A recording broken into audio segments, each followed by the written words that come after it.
Agora nós já estamos ao vivo pelo Facebook. Sejam bem-vindos os irmãos e irmãs que gostam de estar com a gente pelo Facebook também. Vocês que depois compartilham com outras pessoas o culto. É claro que a maioria das pessoas não tem tempo para cultuar a Deus, né? Tem tempo para uma porção de coisas, mas para cultuar a Deus não.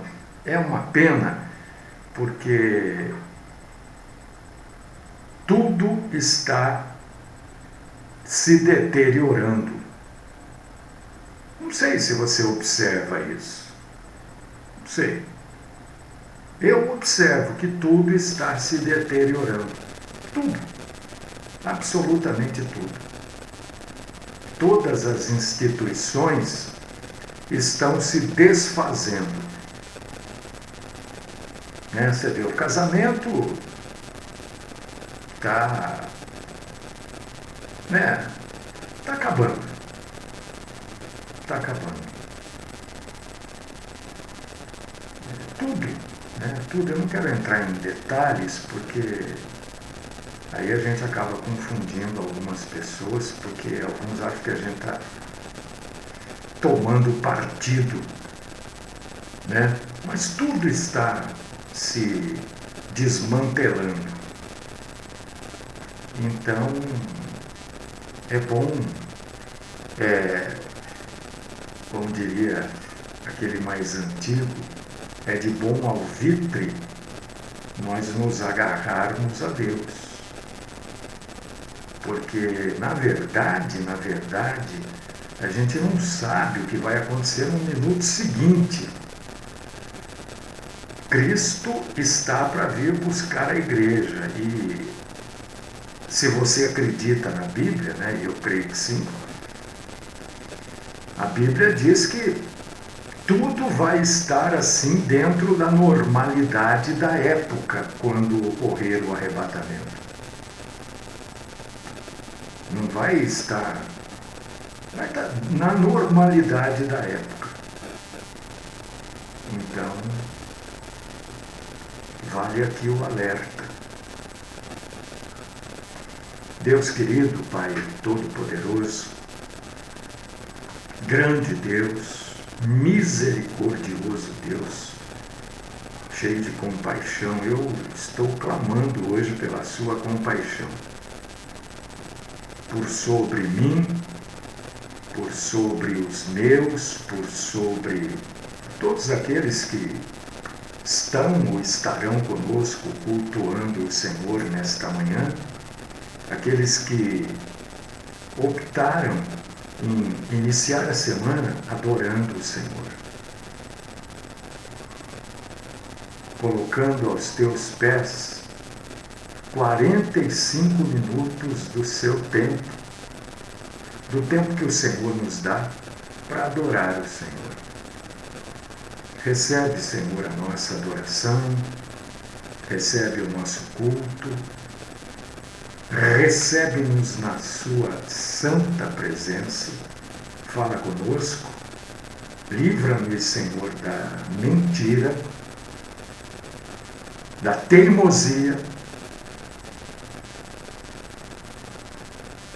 e recebe o nosso culto. Esta é a oração que eu faço nesta manhã, por mim e por todos, no nome santo do Cristo Jesus. Amém.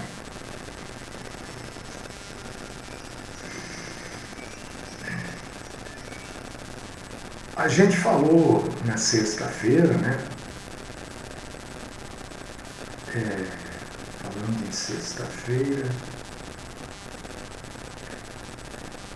acho que nós vamos fazer a ceia na quinta.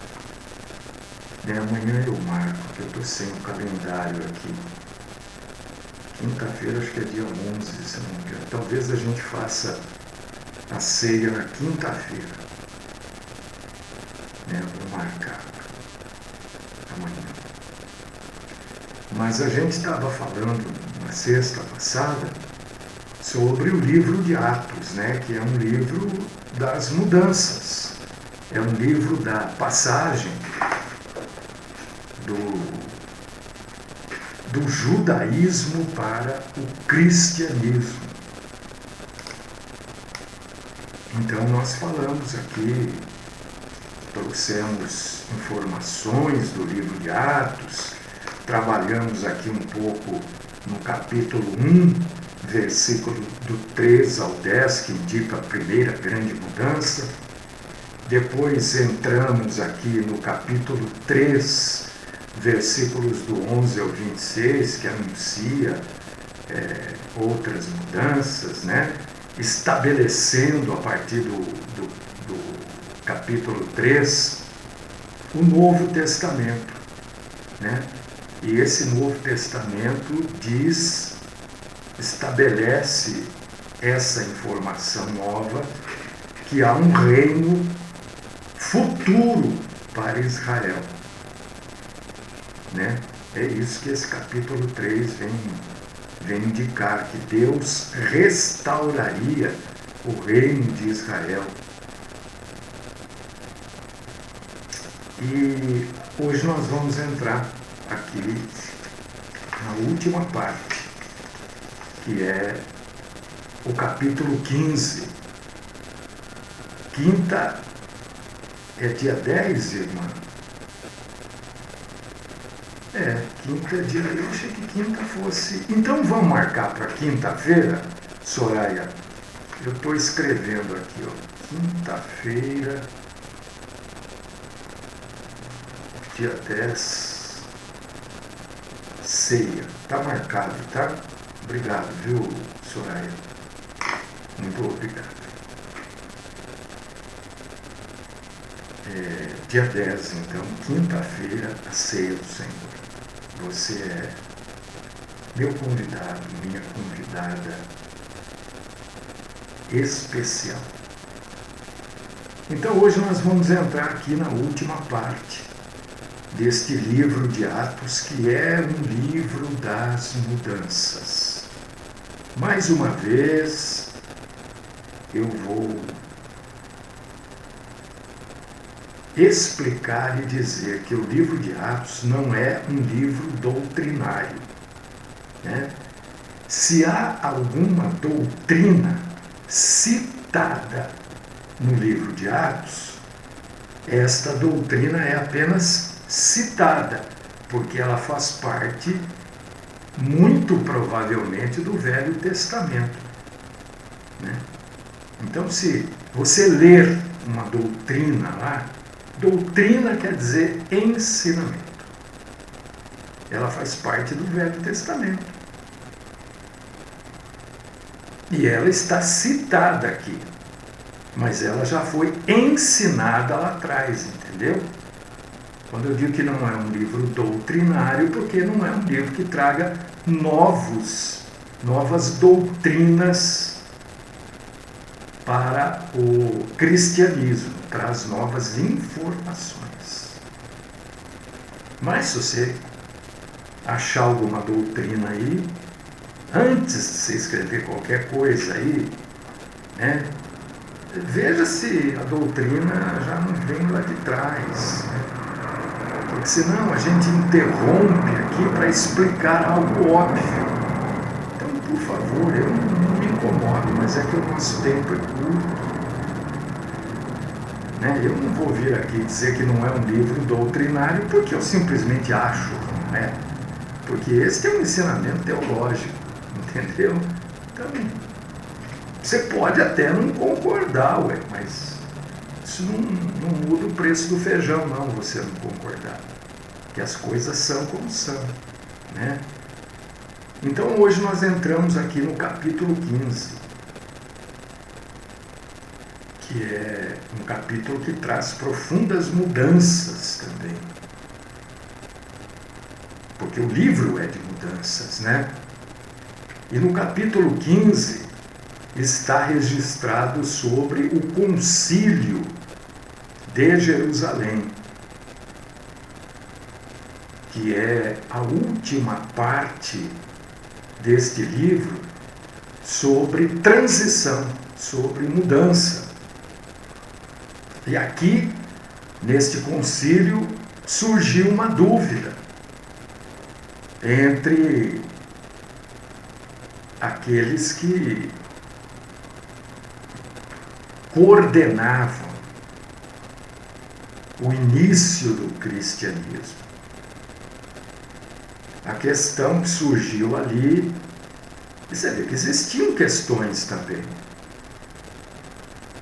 E eles se reuniam para resolver essas questões. Vocês se lembram que semana retrasada eu preguei sobre afiar ferro com ferro?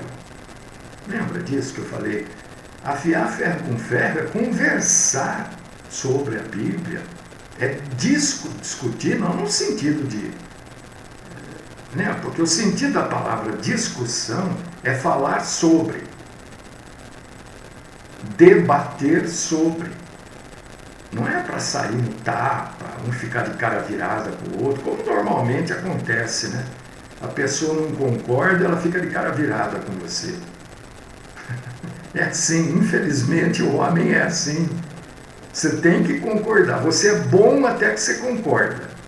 Você deixou de concordar, você passa a ser ruim. Você passa a ser radical, intransigente, um monte de coisa, né? Mas a Bíblia nos aconselha a afiar ferro com ferro, a discutir, a conversar sobre o assunto, a debater o assunto. É isso que a Bíblia fala. Né? Alguns irmãos, até, não foi um nem dois não, irmãs também escreveram, né? Que sempre dá confusão porque as pessoas são, em coisas espirituais, elas querem usar a carne, elas querem fazer valer aquilo que elas acreditam, e não aquilo que Deus quer que nós aprendamos. Tem gente que tem resistência a aprender, resiste.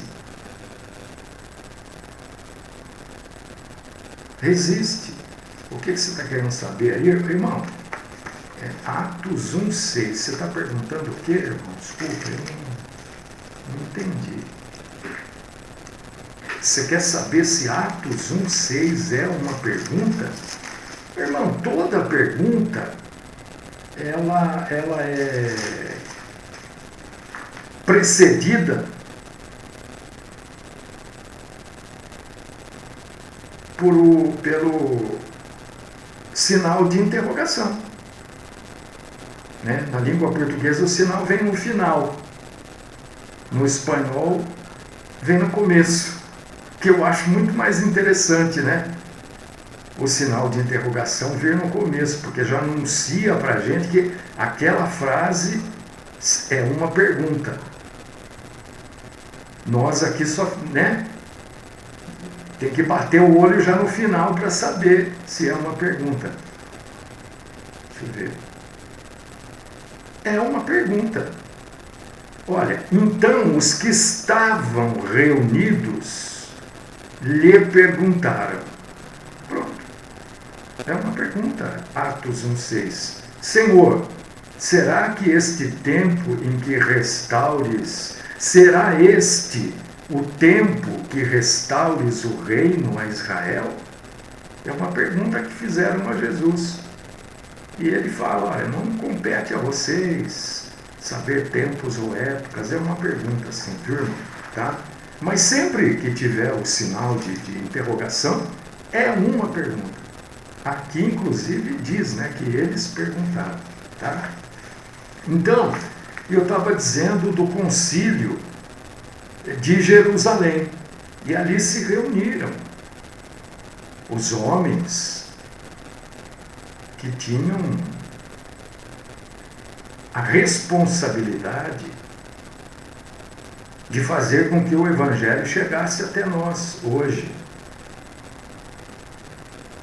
E a dificuldade que surgiu ali é a seguinte, que os gentios, porque você sabe que todo judeu é circuncidado, né? O que é a circuncisão?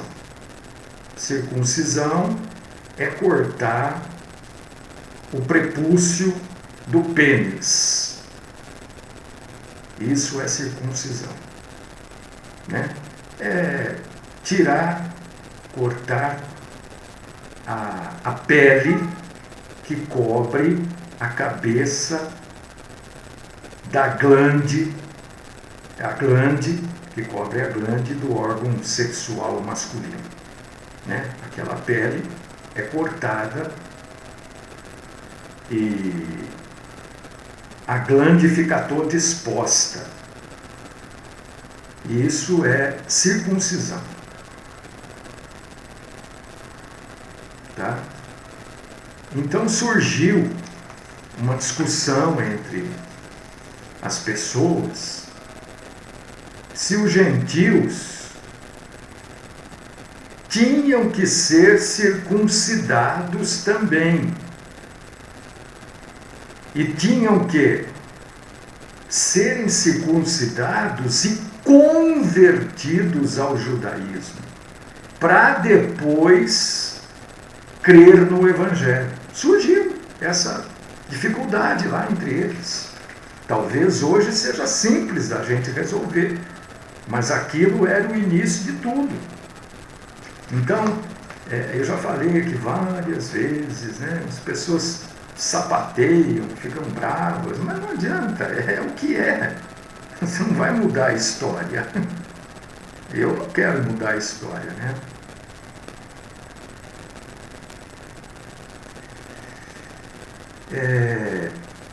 Que primeiro as pessoas tinham que se converter ao judaísmo, serem circuncidadas para depois crerem no Evangelho. Foi essa questão e foi isso que levou a esse concílio chamado Concílio de Jerusalém, né? E aí o Tiago, que era meio irmão de Jesus, um chefe lá um chefe, um boss da igreja de Jerusalém, né? Apoia essa ideia. Você vê, Pedro tinha essa ideia.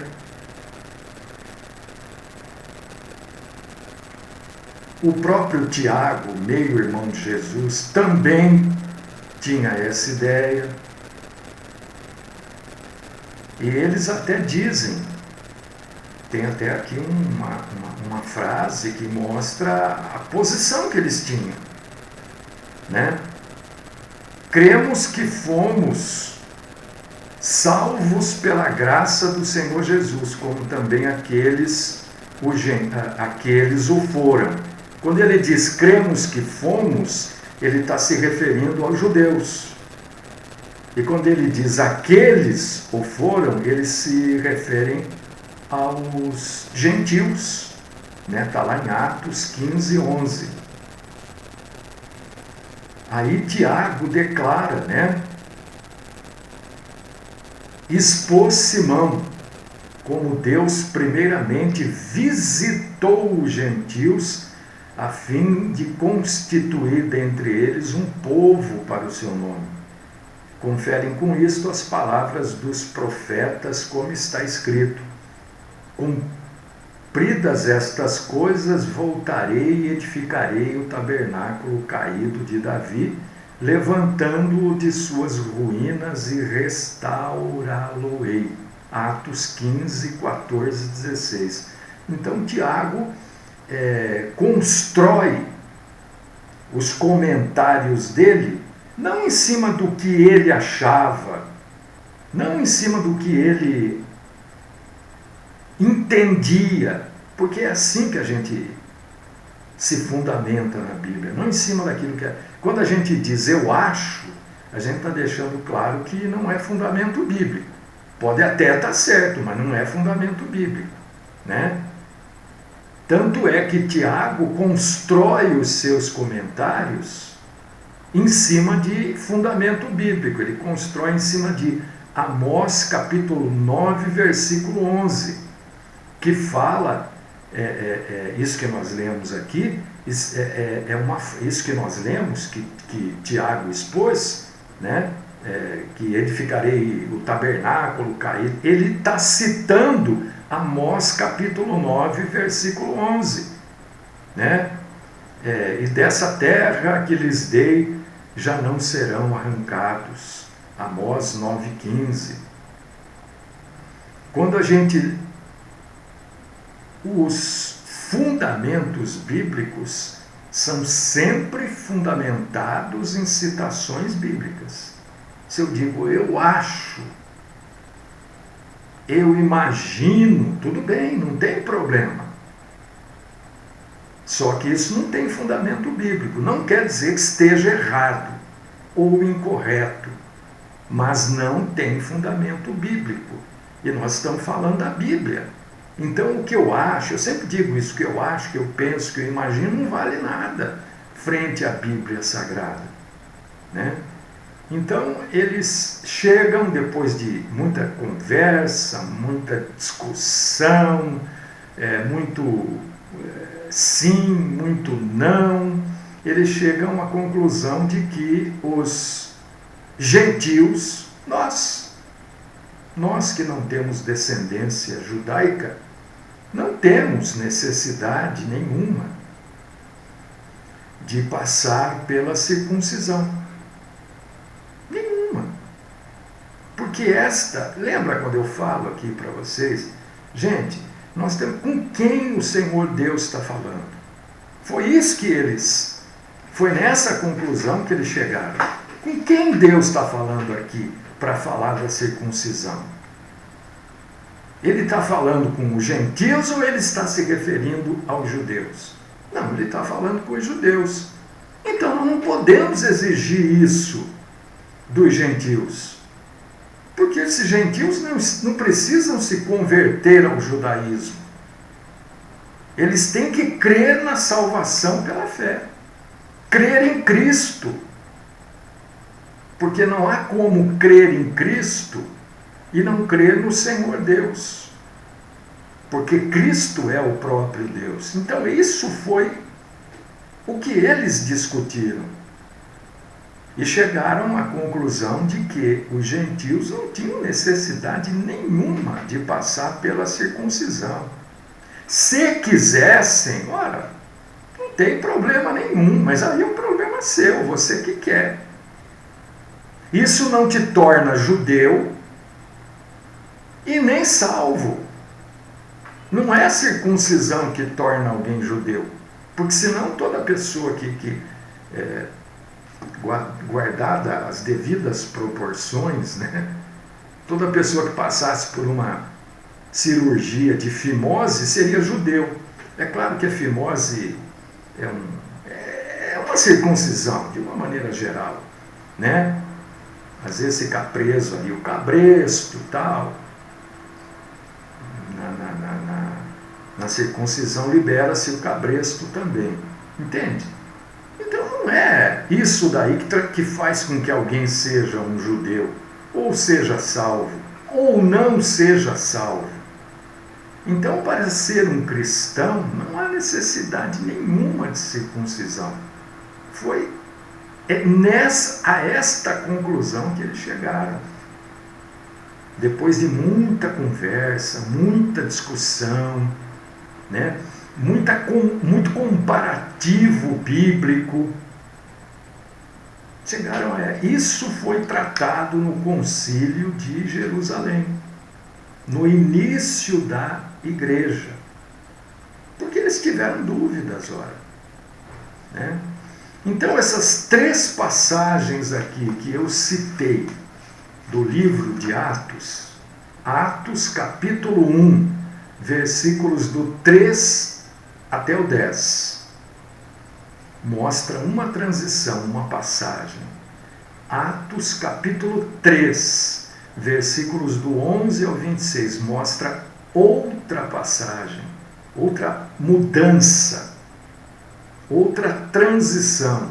E Atos capítulo 15, versículos do 16 ao 21, mostra essa terceira mudança, essa terceira passagem, essa terceira transição. né? O que o livro de Atos deixa claro, e não é doutrina, porque isso já foi ensinado, está só revivendo, entendeu? Por que o livro de Atos não é um livro doutrinário? Ele tem doutrina, claro, mas ela não é nova, ela não foi introduzida através do livro de Atos, ela foi trazida ali para fundamentar alguma coisa, né? Então, esse livro de Atos é um livro de mudança do judaísmo para o cristianismo, e traz uma paz, ou deve trazer uma paz para o judeu convertido, para o chamado judeu messiânico, porque diz que um dia, e este dia é depois que a igreja for tirada daqui, Deus vai restaurar o reino de Israel.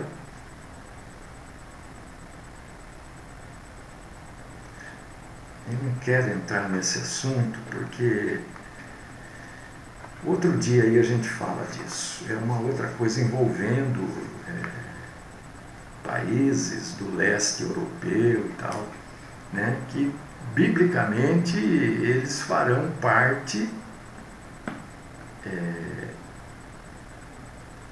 É claro que não existe na Bíblia o nome desses países, porque os nomes que se usava naquela época eram diferentes dos nomes dos países que se usam hoje, né? Mas o estudo nos leva a crer e a entender que determinados países hoje a gente já pode mais ou menos ter uma noção, né, de quais farão parte da batalha do Armagedon. A Bíblia não traz lá, você não vai encontrar na Bíblia este país, aquele país, até porque muda muito, né? A geopolítica, né, nos dias, de um tempo a essa parte, muda muito. Você vê, a Rússia passa para União Russa, depois volta para a Rússia, porque perde lá 7, 8 países, depois acopla, depois perde de novo, muda. Mas um estudo assim mais aprofundado começa a apontar quais países farão parte.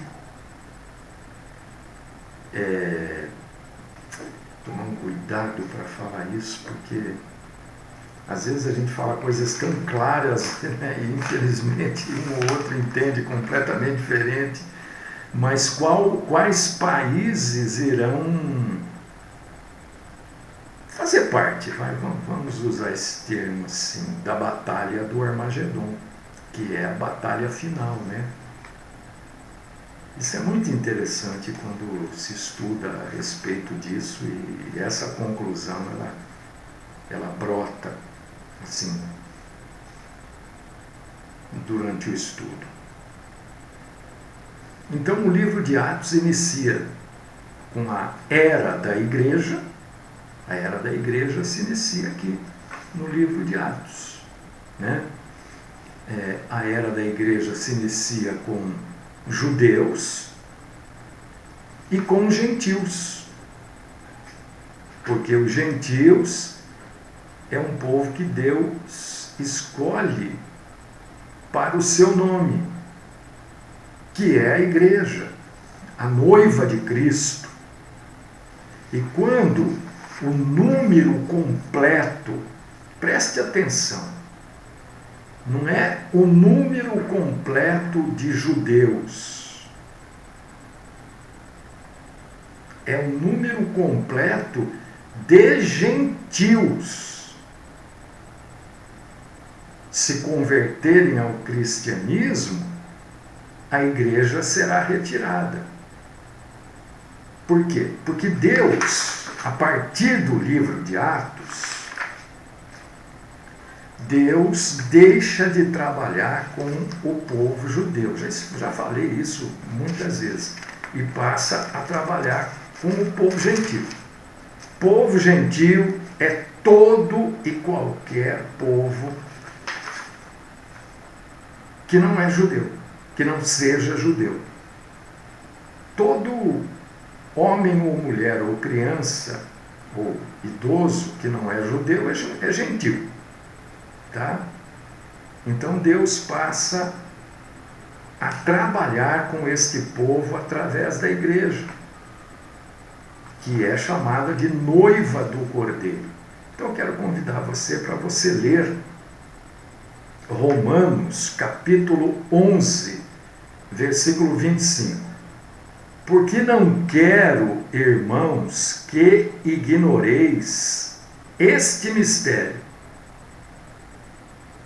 Isso que está em parênteses aí na sua Bíblia, para que não sejais presumidos em vós mesmos. Isto daí não faz parte do texto original. Isto é uma ajuda colocada pelo tradutor para que a gente possa entender melhor aquilo que está escrito. Então, primeiro leia. Se você quiser fazer diferente, faça. Estou só tentando te ajudar a entender e a ler a Bíblia corretamente. Leia sem usar o parênteses. O parênteses. Porque não quero, irmãos, que ignoreis este mistério que veio endurecimento em parte a Israel, até que haja entrado a plenitude dos gentios. Agora, você lê com o parênteses. Porque não quero, irmãos, que ignoreis este mistério, para que não sejais presumidos em vós mesmos, que veio endurecimento em parte a Israel, até que haja entrada a plenitude dos gentios. Entendeu? Até que haja entrada a plenitude dos gentios. Não tem nada a ver com judeu aqui. Tanto é que o grande evangelismo para o povo judeu vai acontecer no período da tribulação. Entendeu? Os 144 mil são 144 mil evangelistas que vão trabalhar especificamente com o povo judeu. Então nós não sabemos, mas está se esperando que entre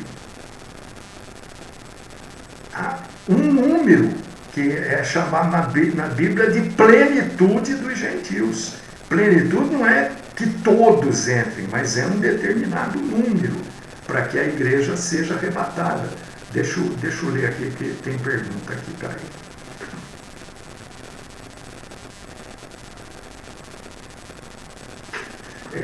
Exatamente, Edgar. Me parece, eu não tenho certeza disso, porque eu vi isso já há um bom tempo atrás, mas me parece que foi feito um estudo, já há alguns bons anos atrás, que eu não tenho certeza, tá? Mas a internet informa isso. Esse estudo dizia que a maioria das mulheres que tem câncer na região genital, ou apresenta câncer, tumores na região genital, elas têm marido, né? Parceiro, companheiro sexual, marido, sem o prepúcio à mostra. Entendeu? Raramente, não quer dizer que não aconteça, segundo esse estudo. Não sei se mudou alguma coisa, porque isso eu li há muitos anos atrás. Raramente uma mulher com um marido circuncidado, ela tem problema genital. Exatamente por esse motivo que você coloca ali, né? O Edgar está colocando aí, ó. A circuncisão, além de ser uma aliança entre o homem e Deus, né, servia também para higiene e proteção contra a doença. Exatamente isso. Por causa disso que, segundo esse estudo, um grande número de mulheres que têm problemas na região íntima, né, os maridos não têm algo parecido com a circuncisão. É verdade isso, sim, irmão, que você coloca aí, viu? Parabéns pela lembrança, né? Existem vários estudos por aí, né? Interessantes.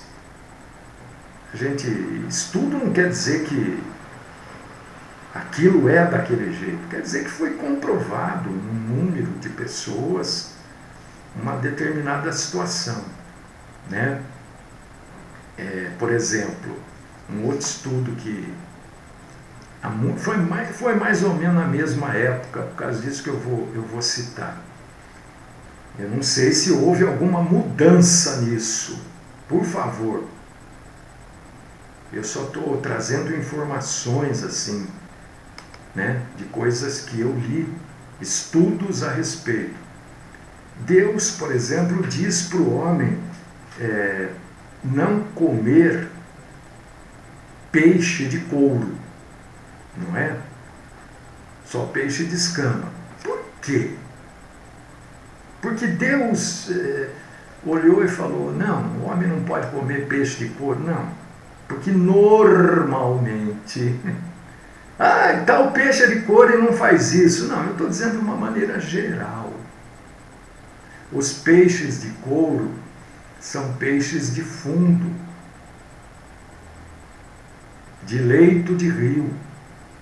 São peixes que se alimentam de coisas que não são boas para outros peixes e muito menos para o ser humano. Então, esse estudo dizia que uma grande incidência de câncer de estômago, de intestino, de aparelho digestivo, segundo esse estudo de muitos anos atrás, foi encontrada na região norte do Brasil, porque lá se come todo tipo de peixe, né? Muito peixe de couro, inclusive, entendeu? Então, acreditava-se na época desse estudo que era em função do exagero em se comer peixe de couro.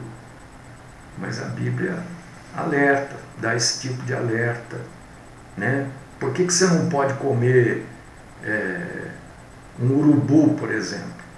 Por que você não pode comer urubu?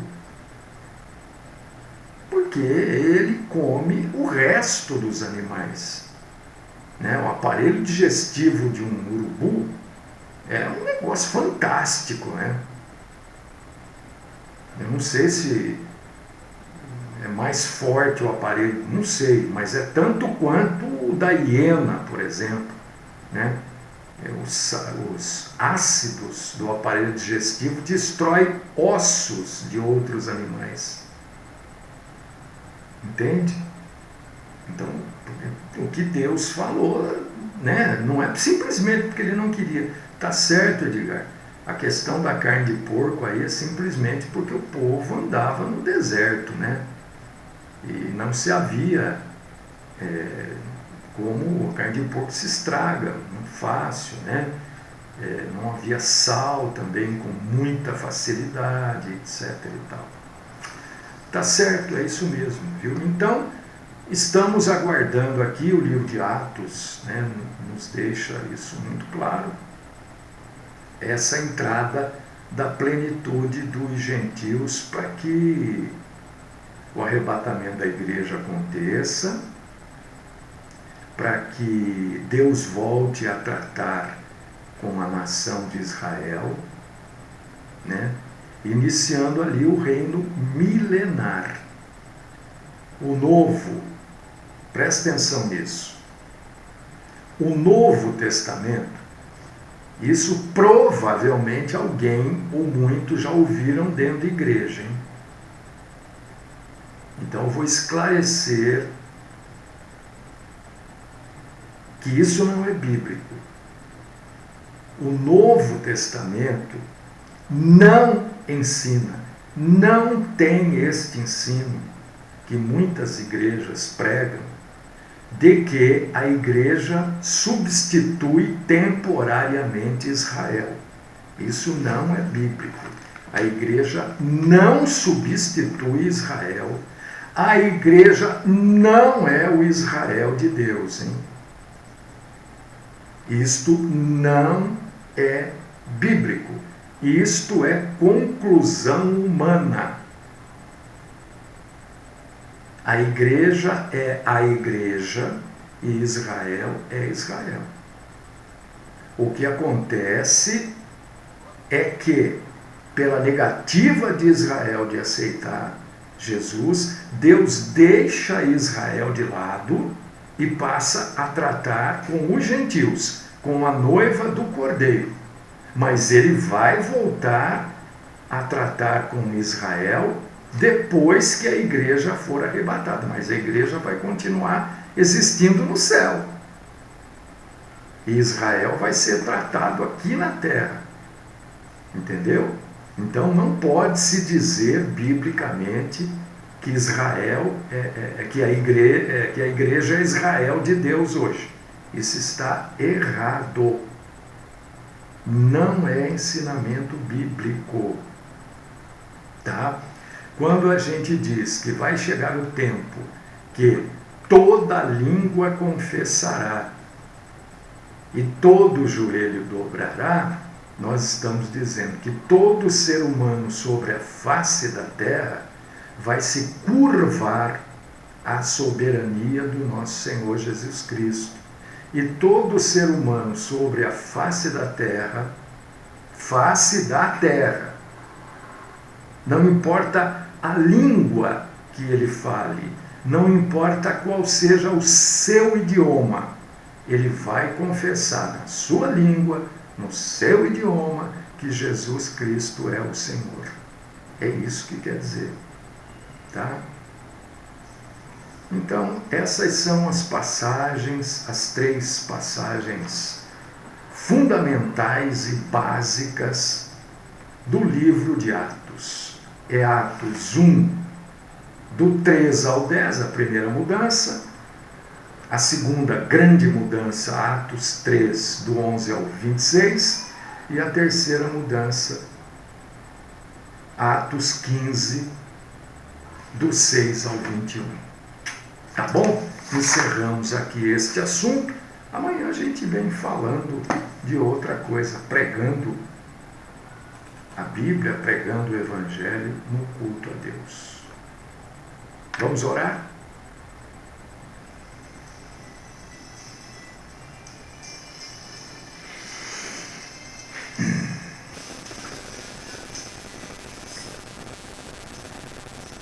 Meu Senhor, meu Deus, meu Pai, nosso Senhor, nosso Deus, nosso Pai, nós engrandecemos, glorificamos, agradecemos o Senhor, pelo Senhor ter aceitado o nosso culto, a nossa adoração. Suplicamos, Senhor, tem compaixão, tem misericórdia de nós.